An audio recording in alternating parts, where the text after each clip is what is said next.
ಹಿರಿಯೂರು ವಿಧಾನಸಭಾ ಕ್ಷೇತ್ರದಲ್ಲಿ ಇವತ್ತು ಬರ ಅಧ್ಯಯನಕ್ಕೆ ನಾನು, ನಮ್ಮ ಬೈರತಿಯವರು, ನಮ್ಮ ನವೀನ್ ಅವರು ನಾವೆಲ್ಲ ಬಂದಿರೋವಂಥದ್ದು. ಇಲ್ಲಿ ಬರ ಬಂದು ರಾಜ್ಯದ ಜನ, ಅದರಲ್ಲೂ ವಿಶೇಷವಾಗಿ ಚಿತ್ರದುರ್ಗ ಮೊದಲಿಂದನೂ ಒಂದು ರೀತಿ ಬರಕ್ಕೆ ರೆಗ್ಯುಲರ್ ಬರುವಂಥ ಒಂದು ಜಿಲ್ಲೆ ಇದು. ಇಲ್ಲಿ ಸುಮಾರು 3 ಲಕ್ಷಕ್ಕೂ ಹೆಚ್ಚು ಬಿತ್ತನೆ ಮಾಡುವಂಥ ಜಾಗ ಇದೆ. ಆದರೆ ಬಿತ್ತನೆ ಆಗಿರೋದು ಇಲ್ಲಿ 60,000 ಮಾತ್ರ, ಅಂದರೆ 19% ಮಾತ್ರ, 19% ಮಾತ್ರ. ಇವತ್ತು ನಾವು ಬಂದು ನಿಂತಿರೋ ಹೊಲ ಸೂರ್ಯಕಾಂತಿ ಹೊಲ. ಇಲ್ಲಿ ರೈತ ಇಲ್ಲೇ ಇದ್ದಾನೆ ಪಕ್ಕದಲ್ಲಿ. ಒಟ್ಟು 13 ಎಕರೆ ಒಂದು ಜಮೀನು, ಅಣ್ಣ ತಮ್ಮಂದಿರದೆಲ್ಲ ಸೇರಿ 13 ಎಕರೆ ಜಮೀನಿದೆ. 90 ದಿನಕ್ಕೆ ಇದು ಕಟಾವು ಆಗಬೇಕು. ಈಗ 55 ದಿನ ಆಗಿದೆ. ಇನ್ನು ಮೊಗ್ಗು ಕೂಡ ಬಂದಿಲ್ಲ.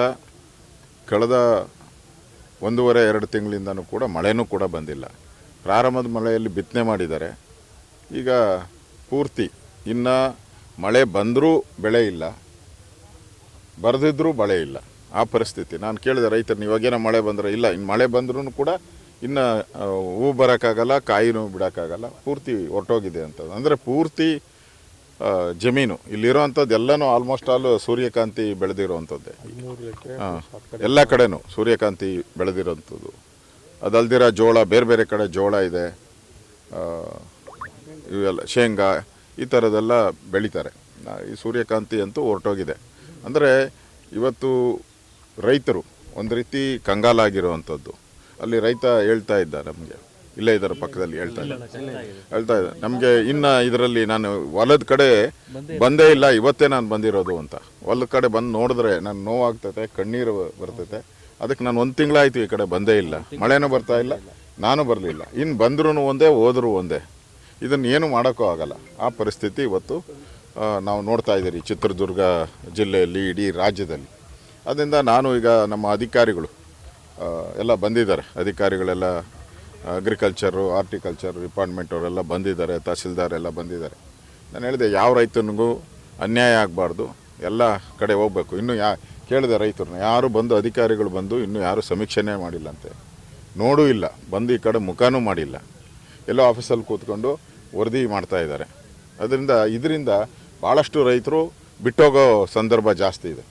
ಇನ್ಶೂರೆನ್ಸು ಅಷ್ಟೇ, ಅಷ್ಟು ಪ್ರಚಾರ ಮಾಡಿಲ್ಲ. ಈ ಜಿಲ್ಲೆಯಲ್ಲಿ ಇನ್ಶೂರೆನ್ಸು ಸಿಗುತ್ತೆ ಅಂಥೇಳಿ ಪ್ರಚಾರ ಮಾಡಿಲ್ಲ. ನಿಮಗೆ 350 ರೂಪಾಯಿ ಕಟ್ಟಿದ್ರೆ ನಿಮಗೊಂದು 4,000 ರೂಪಾಯಿ ಪರಿಹಾರ ಬರ್ಬೋದು. ಅದು ಇನ್ಶೂರೆನ್ಸ್ದು. ಅದು 70%ಗಿಂತ ಜಾಸ್ತಿ ಲಾಸ್ ಆಗಿದ್ದರೆ ಮಾತ್ರ. ಅದರಿಂದ ಇವತ್ತು ರೈತ ಸಂಕಷ್ಟದಲ್ಲಿದ್ದಾರೆ. ನಾವು ಡಿಮ್ಯಾಂಡ್ ಈಗಾಗಲೇ ಬರ ಅಂತ ಘೋಷಣೆ ಮಾಡಿ. ಮಳೆ ಇಲ್ಲಿ ಬಂದು ಚಿತ್ರದುರ್ಗಲ್ಲೇ 2 ತಿಂಗಳಾಯ್ತಪ್ಪ. ನಾ ಹಿಂದೆ ಇದ್ದಾಗ, ರೆವಿನ್ಯೂ ಮಿನಿಸ್ಟ್ರ್ ಇದ್ದಾಗ, ನಾನು ಬರ ಘೋಷಣೆ ಆಗಿದ್ದು ಒಂದೇ 1 ತಿಂಗಳಲ್ಲಿ ನಾನು ಎಲ್ಲರಿಗೂ ಪರಿಹಾರ ಕೊಟ್ಟಿದ್ದೀನಿ. ದಾಖಲೆಗಳಿದೆ.